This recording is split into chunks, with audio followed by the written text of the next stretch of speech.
Hello and welcome to day two. We just gave everybody a minute to arrive.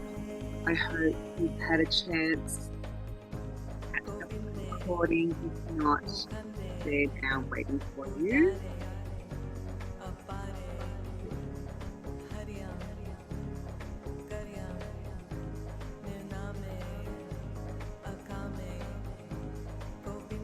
Very chilly here this morning. The winds picked up.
Running a little bit late, but we're here now.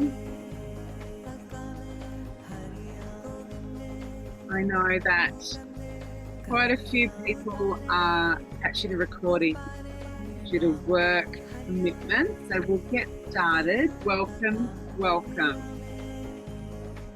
Nice to see you, Trudy. Hi, Edwina. Nice to see you See too. your face for a while. Yes. Yeah.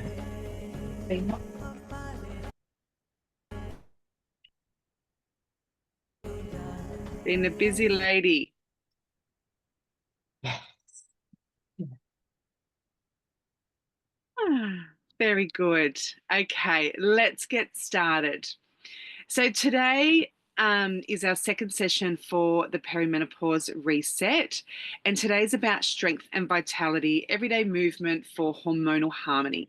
But before we get stuck into the content for today, let's take a moment to just come into the space and orientate ourselves, taking any glasses off that you might be wearing to help with the energy flow. We're going to gently close down the eyes, if that feels good for you where you are.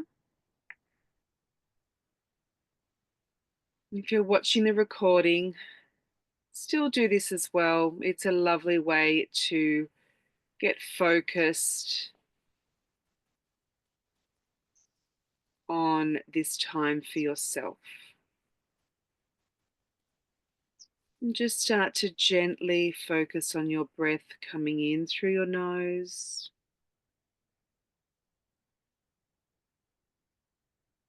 out through your nose.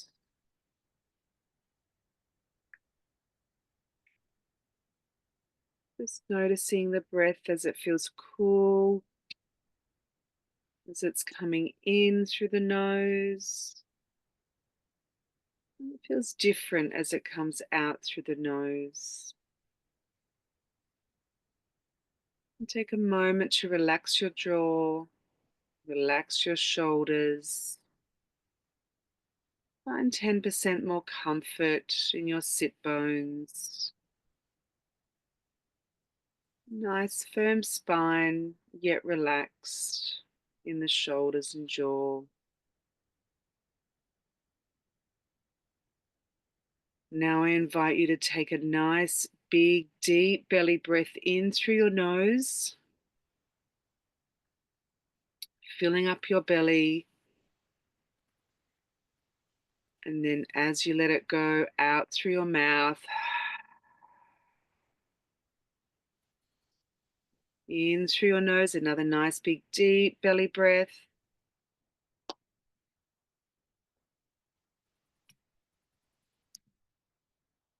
out through your nose.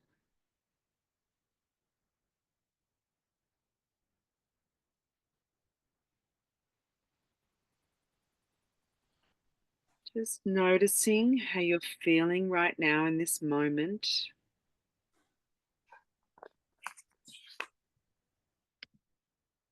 Notice how you're feeling. Notice if there's any tension anywhere in your body that you need to release.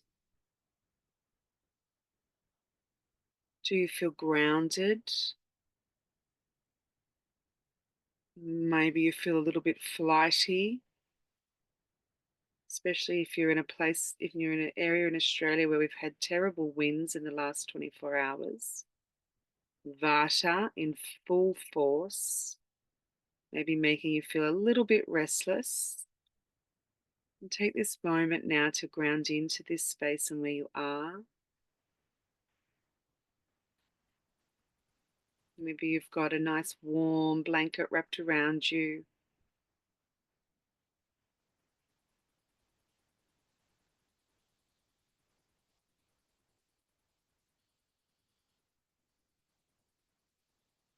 I'd like to take a moment now to acknowledge the traditional custodians of the lands where I live, work, and play, which is the Worimi peoples.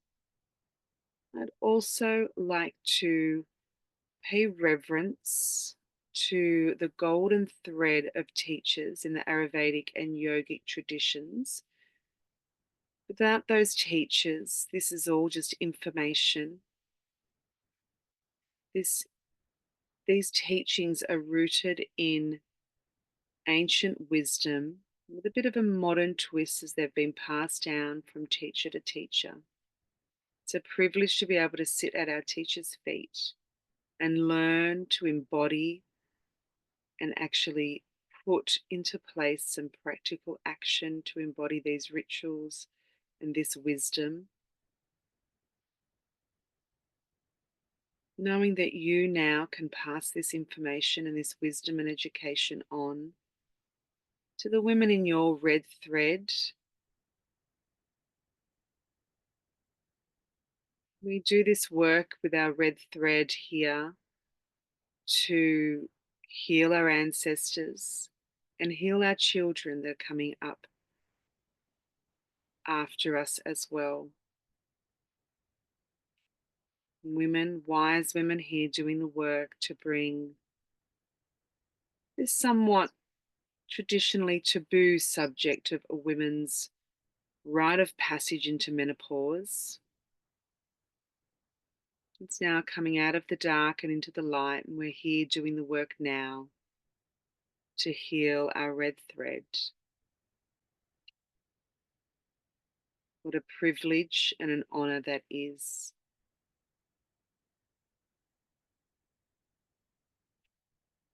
And then take a moment to just place your hands over your heart and give yourself a warm embrace, holding it in.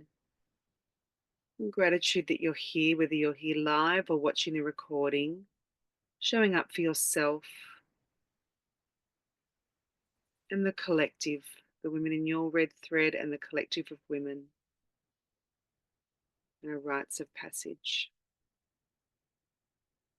One last big deep breath in. Let it all go. Relaxing the shoulders, gently pulling your hands down into your lap. And when you're ready, gently opening your eyes and coming to the room. Welcome. Okay, so let's get stuck into it. As I mentioned yesterday, in case you haven't had a chance to catch up on the recording from yesterday, I have pulled this reset together. This perimenopausal, oops, I just ripped all my paper. This that's stuck under my little desk here. Anyway, this perimenopause reset is basically what has worked. It's come from what's worked really well for me personally. So through my lived experience, through working with the women in this space, in this perimenopause and menopause space, from talking to dozens and dozens of women for my upcoming podcast, our peri/menopause stories as well. And also as well my studies in Ayurveda and yoga and health sciences and all of those things as well. So this is pulled together. I've pulled this together for this reason, to support us, to help us really find our joy in this season and to really glow and to be able to really embrace it.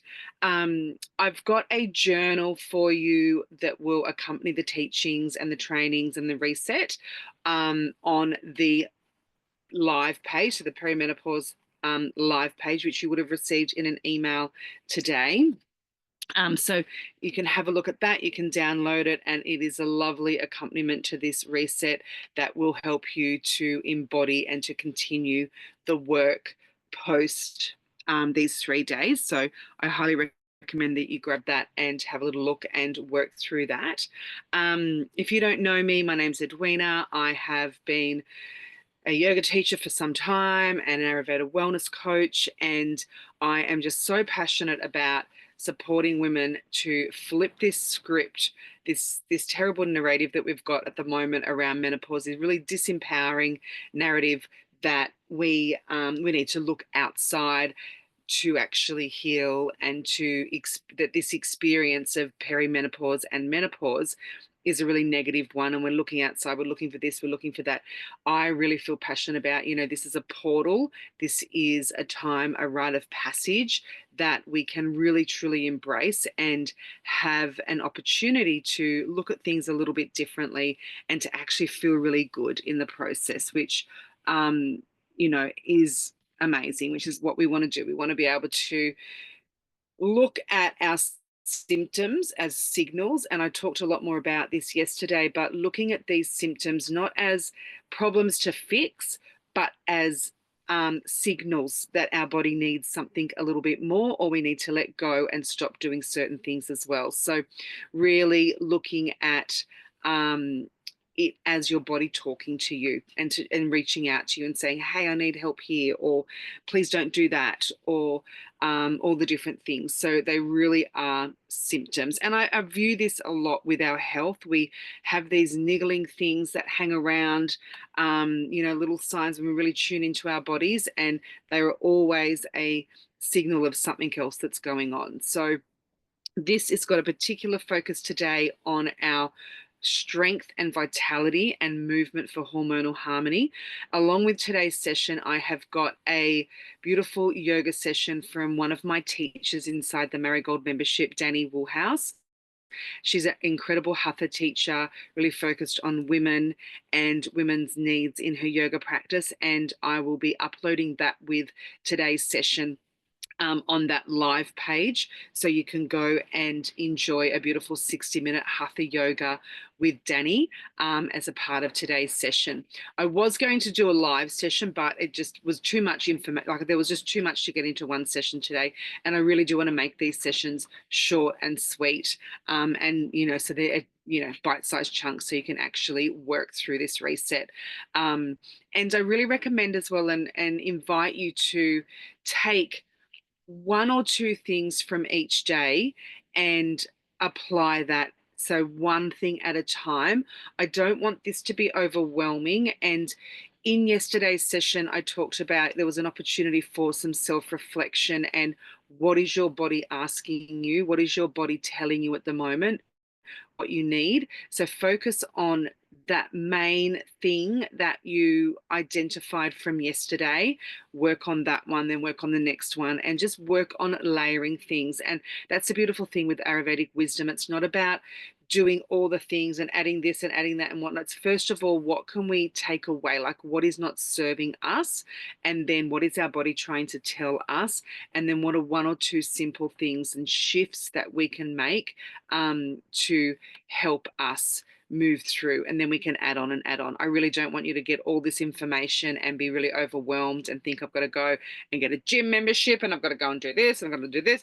It's not, that's not what it is. This is more about tuning into your wisdom, your body of the wisdom of your body, and really listening and then working on one thing at a time. And I shared yesterday my experience of this. A couple of years ago when I realized I was in perimenopause, my first focus was rest. Okay. So I made sure that I was getting rest, that I was getting a good night's sleep. And that was a bit of a stepping stone for me. So it became rest. Then I really looked at my nutrition. Now I'm really looking at my movement and my strengthening and, layering one thing. And I'm not talking about, this rest today, strength training tomorrow. It's a gradual process and it's different for everybody. And it all does go hand in hand. So I really wanted to stress that it's not about doing all the things. It's about looking at what's most important to you and the need on a needs basis. So perimenopause is really a beautiful time for us to, you would have seen on, all around social media and everywhere, it's like bone density and lifting heavy weights and doing this and doing that. It is very important that we are incorporating weight-bearing movement into our life to support our bone and muscle health because it is naturally declining, and it will help you boost some energy and some vitality and to build some ojas, which is our robustness and our vitality and our immunity, which we talk about in Ayurveda. The sister science to yoga, which is what Ayurveda is. And this is really important, but not so important that you need to be stressed out thinking that you've got to go and get a gym membership and do a CrossFit and do this and do that. I understand, like talking to lots of women, that's quite intimidating. So what I want to share with you today is some ways that you can build this into just what you're doing on an everyday life, and just be more intentional with what you're actually doing and how you're moving your body on a daily basis. So we will look at the power of strength in perimenopause, and why weight-bearing movement is essential, not only for your bone density, but it's also for your metabolism and your hormone balance. There's a link between muscle health and longevity and how we can make it work. And increasing our daily steps, is will be a big game changer for you if you can increase our daily steps. So running's out in perimenopause, HIIT training's out in perimenopause. That can put our body into a cortisol response and a stress response when we're in our older years. And the best thing that you can do is just gentle walking, just power walking, just walking the dog. And there are studies with walking, which I'm going on a tangent, but there are studies showing that it's actually better for us to do 10-minute walk in the morning, 10-minute walk after lunch, and a 10-minute walk in the evening. Now, this is really interesting because what I find a lot with Ayurveda, this is an ancient wisdom. This is thousands of years old. And one of the teachings of Ayurveda is to walk after you eat.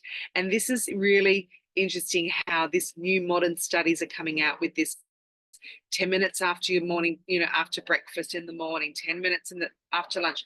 And this is really what Ayurveda teaches us as well.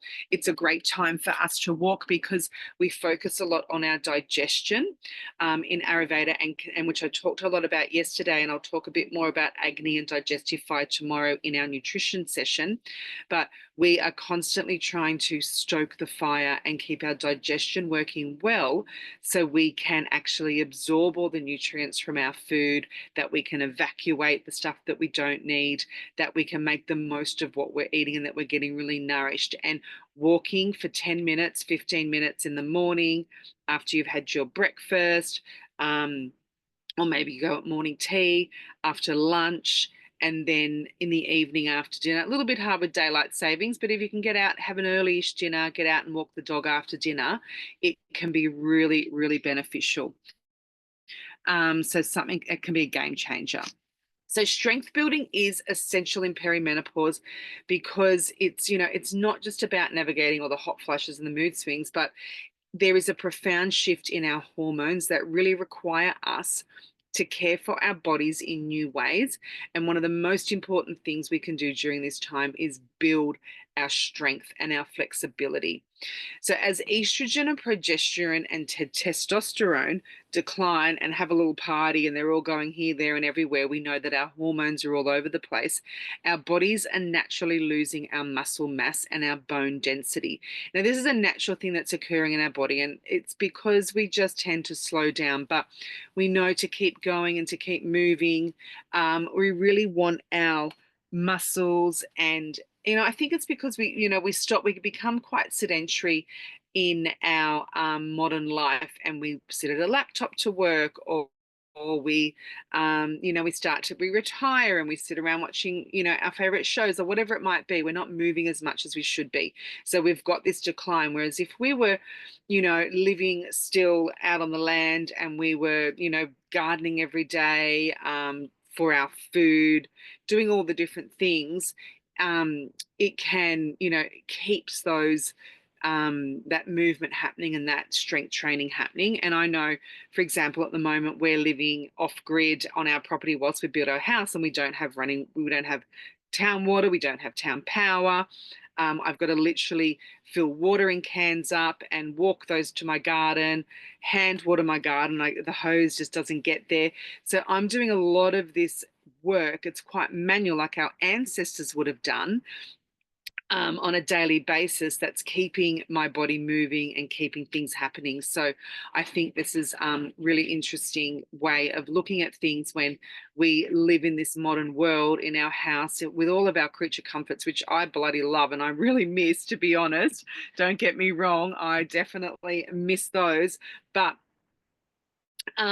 we need to add in this stuff. We need to add in building our strength to help our metabolism to keep firing, our agni, we call it digestive fire or agni in Ayurveda.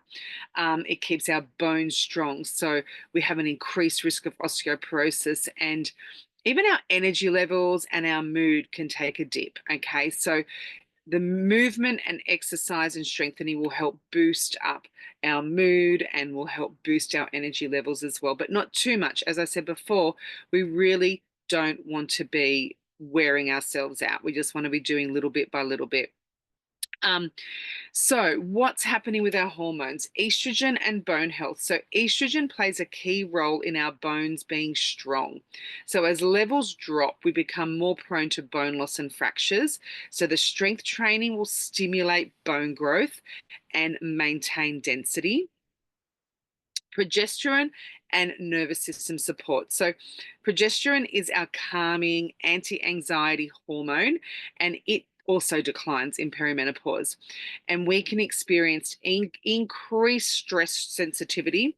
I'm experiencing it. It's something. Last night we had the winds come in full on, the tarp blew up, it was all crazy. I just can't cope in those situations at the moment, I'll be really, really honest.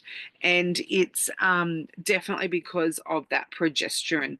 I just don't have the ability, and that's what I'm working on at the moment, is really supporting my nervous system and that progesterone. So we can, it can be poor sleep, a sense of feeling really wired but tired. Strength-based movement, especially when combined with some restorative practices like your restorative yoga, will really support the nervous system. So you only want to do your weight training a couple of times a week. If you're doing weight training, those weighted vests are really great. Lots of women are getting those. I saw a funny reel today about, that the woman passing you on the walking track, if she's wearing a weighted vest, then, she's in the same boat as you at perimenopause or menopause. So, that can really help. So you don't have to go to the gym. You can wear that vest. And that's something that's on my list to definitely purchase. So I'll let you know how that goes. So the key here is combining your strengthening exercises with restorative. So walking in nature is restorative. Restorative yoga, so easy, beautiful, gentle poses, is restorative. Some yoga nidra, some meditation. So pairing it with that is going to be the most beneficial for you. Now let's look at testosterone and muscle mass. So testosterone is crucial for maintaining muscle strength. energy and motivation. And yes, women have got testosterone. Okay, so when you think about it, it's easy to think about men are usually, the stronger of the two sexes. So testosterone is really there for us to maintain this strength and energy and motivation. So as the levels drop, we might start to feel a little bit weaker. And I remember when I used to run a business with my mum, we had a vintage store, and I just couldn't understand why she couldn't shift these bloody wardrobes. We had these wardrobes because we did lots of vintage furniture. And like, mum, come on, it's easy. Here I am in my 30s, running every day, yoga every day, doing weight training, doing all the things because I didn't have children and I had a lot of time on my hands. I was single and I couldn't really understand. And when I think about this testosterone dropping, that's what was happening for mum. She was losing, even though once upon a time she was so strong and so fit, but she naturally just lost this bit of a boost to actually help, get that strength. Okay. So strength training here will help boost this testosterone. And that might be moving furniture around the house. Instead of getting a husband or your partner or somebody else to help you, see if you can lift that dressing table to move it, or move the bed to vacuum it, or move the lounge to vacuum it. So lifting things up and actually being intentional and like lifting it, squat position, lift it, move it, rather than just push it away and slide it. It can really help the way we doing things, and all that housework and that stuff around the house can really change the way that we're moving our body and building that strength as well. It's really going to help with your tone, your resilience, and your vitality. Now, the next one is cortisol and stress response. So with perimenopause comes an increased sensitivity to stress. So this, as we said before, this progesterone is lowering as well. So this, and then the fluctuating cortisol. So we've got progesterone dropping and we've got cortisol rising. And we've just got, it's a messy mix here. So very stressful. So we really want to look at balancing these hormones and stabilizing our mood to really help improve our sleep and our stress response. So if we've got high cortisol through the day, we're going to have a bad night's sleep because our progesterone is not kicking in. The cortisol is rising through the night. It rises and it slowly increases through the night to get us up in the morning and to get us moving. But if we've had heightened cortisol through the day, hasn't had a time to drop and dip and calm, then it's going to continue and we're going to have a poor night's sleep. So I always say that if you are experiencing a poor night's sleep, think about what you're doing during the day and what stresses have happened during the day and how you've managed them and how you've handled them. And that will generally correlate with a poor night's sleep. So if for example, yesterday when we had all this drama with the wind and the tarps and my husband and I were fighting and arguing and I was losing it and all this business, I knew that my cortisol levels were like, phew, and this was in the evening. This was like dinner time. So what I did is I made sure that once everything calmed down, I did my japa meditation. I did some pranayama, some simple focused breath work, in through the nose and out through the nose, and just really calm my system down before I got ready for bed. So, and I ended up having a pretty good sleep considering.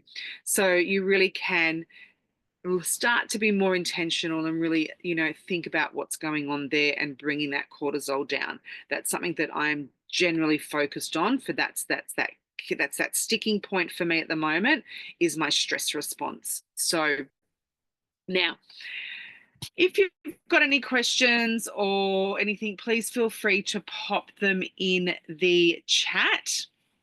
I feel like I've been talking at a million miles an hour, but I feel really passionate about all these hormones. And there's some things here that I want to chat to you about that you can definitely support yourself without having to get a gym membership, without having to go and lift heavy weights. You can really weave it into your daily life. Okay, so number one, I know a lot of you will be yogis and you'll love your yoga. So think about yoga bearing poses. Weight bearing poses that from yoga. So things like warrior, so those standing poses where we're standing and we're grounding into the ground and we're pulling all our weight down into the earth. those really strong poses like chair pose when we're lifting up and we're grounding down into the ground. So these poses where we're pushing and holding our bodies and strengthening down into the ground are going to be really great for you. Downward dog. So a beautiful downward dog where you're pushing in through your palms of your hand, you're reaching back through the heels of your feet, and you're really grounding into the ground. The hatha yoga practice that Danny has will be beautiful. So you can jump on, that's included in this free reset, and you'll have access to that. So she goes through a really beautiful sequence for this weight bearing yoga poses. There are lots of yoga classes inside Marigold membership, and we are moving into more of this focus of bringing these weight-bearing yoga classes to you so you can incorporate these in to your day. And the beautiful thing about yoga is you're getting the weight bearing, but you're also getting the you're pairing it with these restorative practices as well. So you've got the breath work, you've got the meditation in there. So in a 60-minute session, even just a 30-minute session of yoga and a weight bearing class, you can actually get a really beautiful rounded strengthening session, which is great. And these are the key things that we really do focus on. It's our digestion and our restorative and calm and rest with those strengthening. So you think about those three things together, and that's a beautiful holistic way of getting your strengthening and supporting your hormones here in perimenopause. If you like to do sort of exercises on the mat at home, there are some really great women around that have some awesome body weight resistance sessions. You can get them free on YouTube. You don't have to go to the gym for it. There's some awesome women. I will share actually a couple that I follow. I'm going to make a note. I'll share with you some women that I think are really great for doing these sessions. Now, you got lots of things on YouTube. So what I'm talking about here is body weight resistance movements like squats, lunges, push-ups, burpees, mountain climbers. So those sorts of exercises that you might experience in the in like a HIIT session, but you're not getting your heart rate and cortisol levels up high. You're simply doing these strengthening exercises, and it's more as well this you're moving from one to the other. And there is a great program that is called DNS, and my chiropractor actually teaches it, and it's about moving how we've been moving how we would move as children. So crawling and this and that. So getting our body into positions where we can get some strengthening, and we can keep mobile, keep stable, which is really important. And yes, yoga helps with that, but think about some of those positions. Like, for example, today I'll tell you another story. We've got like all this heat and rain, and we've had some mold. So I was in under my caravan this morning cleaning out mold, and I was thinking this is really good because I'm kneeling on my knees, so I've got some weight bearing there, and then I'm also stretching in under, and this movement, this constant movement, and I'm getting in the nooks and the crannies. And it really is helpful to be really conscious and intentional with how you're moving your body doing this, because obviously it prevents injuries, but you can actually use that as a form of your strength training and your resilience training and your movement and your stability. So which brings me to my next point, which is your household strength training. So all of those sorts of things, lifting your groceries, carrying groceries, instead of just, doing these things like you're just doing that, like really be intentional, lift them up, squat and lift them. Gardening, we're squatting, we're reaching, we're digging, we're carrying dirt around the yard. If you're not a gardener, or if you don't have a garden, you can still be doing that with different pot plants and things if you're on a balcony. Even carrying grandchildren or children around, animals, all those sorts of things. So think about what you're doing on a daily basis. that is your house, could be your household strength training, and really become more intentional with that. Walking with intention. So take the stairs, okay? If there's an option to take the escalator or the stairs, take the stairs instead. You'll get some steps up, you'll get some strengthening in your calves and your quads. You might want to wear, as I said before, a weighted vest. You might want to get, I think Kmart sell them really cheap, and some of those ankle ones that they all wear for Pilates and whatnot, they're really great. You can pop those on and run your errands and have a little bit of extra weight on you, and really walk with intention. Think about your walking being a bit of a meditation as well as a real opportunity for some strengthening. So add a few hills, add a few ups and downs and stairs and that sort of thing. Next one is breath and core engagement. So supporting your pelvic health, your pelvic floor health is really important. Even when you're sitting and working, just breathing in and bringing in your pelvic floor and then letting it go, breathing it in and letting it go. So breathing it in. And this is a really, really important thing that we need to particularly focus on. I mean, women who of any age are told to focus on this, but more so now, we really need to keep our pelvic floor nice and healthy and strong, going into perimenopause. There are some studies showing the difference between, women getting urinary tract infections and thrush and different things sort of happening down there, and having, a poor pelvic floor health. You can be more prone to that. So that's another good reason to keep that pelvic floor, is to keep everything nice and strong and tight there. So I'm just going to check any, no questions. So my last couple of points are, I'm just checking my notes here. Let me just check, because I kind of went off on a few tangents there. I talked about that, talked about your walking, your functional fitness at home. Yep. Talked about all of that. Simple strength workout. Talked about all of that. Okay, beautiful. Now, in Ayurveda tells us that we are a whole being, and we are treating all the layers of our body. So our emotional, our physical, our mental, our energy bodies. And I find that when I am feeling, it's all connected. And when I'm feeling really flat or down, that simple walk or a simple breath work or a few yoga stretches or something like that can really help to bring us back up. And in this season of perimenopause, it is a Vata season of life. So it's fast moving and lots is happening. So this is why women tend to find great support in nature walks and walking the dog and doing that, because being out in nature can really help to ground, and you're getting that exercise as well. So I would love for you, now, if you feel inspired, to share with us something that you could do differently in your day to be more intentional with your weights, or whatever it is. And I've got a couple of little prompts here that you can take away.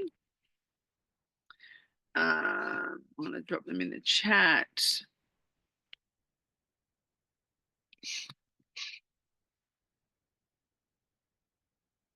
So how do you feel in your body during this phase of life? So take a moment to jot down here how you're feeling in your body. Are you feeling strong? Are you feeling a little bit tired? Are you feeling a bit weak? And then set a personal movement intention that really feels sustainable and joyful for you. So I was feeling really quite, I guess a bit, I was feeling a bit heavy, a bit demotivated and uninspired with all this rain that we've just had. Here on the, on the eastern coast of Australia, I feel like we've just all copped so much rain. And what that's meant is I haven't been able to go for a walk. It's just been so muddy, hence the fall over here, slipping and falling and hurting myself. And I committed to, so where we've been parking the car is a little bit of we've got a really long driveway that's not finished yet. So I've committed to actually parking the car further away from where we're staying so I can actually get more steps every day just going to and from the car. So that's been one little shift that I've been able to really be intentional with. And the kids hate it because they're like, Mum, can't we park a bit closer? And I'm like, nah. We're parking here so we can all get a little bit of movement out. So we've been tramping through the mud and walking down, but it's been actually really good because I've seen my steps each day go up just incidentally by 2,000 or more steps just by parking my car a little bit further away from the house or the camp. So it doesn't have to, I guess what I'm trying to say, it doesn't have to be, I'm going to go for a 30-minute walk every day. It can be really simple as that, just to get your steps up and start to getting a bit more movement.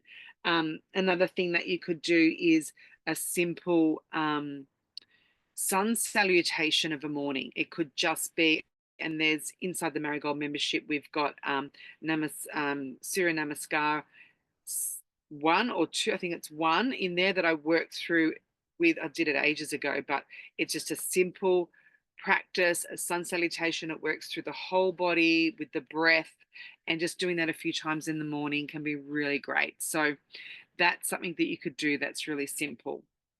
So just have a moment, and then if you feel called to, share with us in the chat what a simple personal movement intention for you could be. And if you're watching the recording, please share with me via DM on Instagram or on email. I would love to hear you and support you. And, after today, I really hope that you'll walk away feeling inspired, strong, and supported, like we're all here doing this together. And have some practical, doable ways that you can really build strength without the extra stress cost.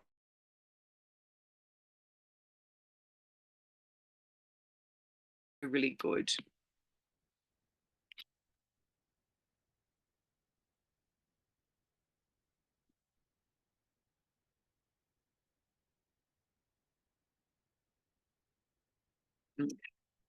Now, tomorrow, we are going to dive deep into nourishing foods for perimenopause.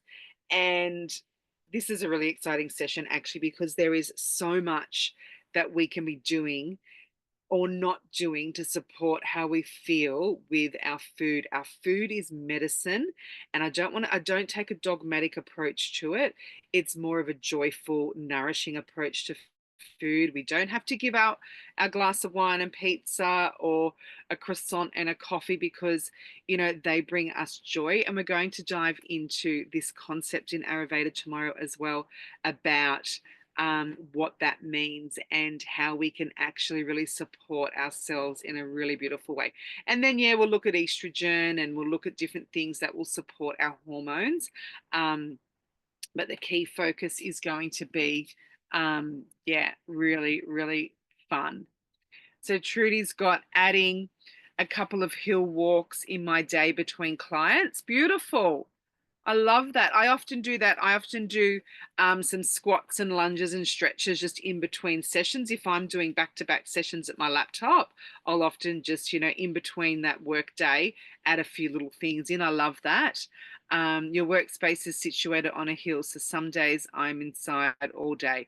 Yeah, it's hard. It's when we're busy and we're working, we can just get really stuck in sitting at the desk or just sitting or standing, in your case, Trudy, and working. It's just a lot. Another thing that I do as well here is I've got in my office that I had when I had my house, I've got a stand-up desk. So I would stand up for half of my workday and sit down for half of my workday. And here, whilst we're in the caravan, I pop my little laptop desk up on the kitchen bench, and I work standing up. And that really supports my spine and the strengthening in my legs, and it just helps, yeah, helps the body in that way as well. So there's lots of little tweaks that you can do, which I love. Okay, beautiful. Well, I promised it to be a 45-minute session, so I'm going to wrap up here. Thank you all so much for being here and watching the recording. Tomorrow we go live again at 1 o'clock, and it'll be all about nourishing with nutrition and food as your medicine. And I will also draw the winner to the giveaway. So there's still an opportunity to get a few entries in for the giveaway. I'm giving away my favorite book by Maya Tawari, Women's Power to Heal. And it's incredible bookmark and a little bit of yam cream, which is great for hormonal balance as well. So thank you so much for being here, and I will look forward to seeing you tomorrow. Thank you. Bye-bye.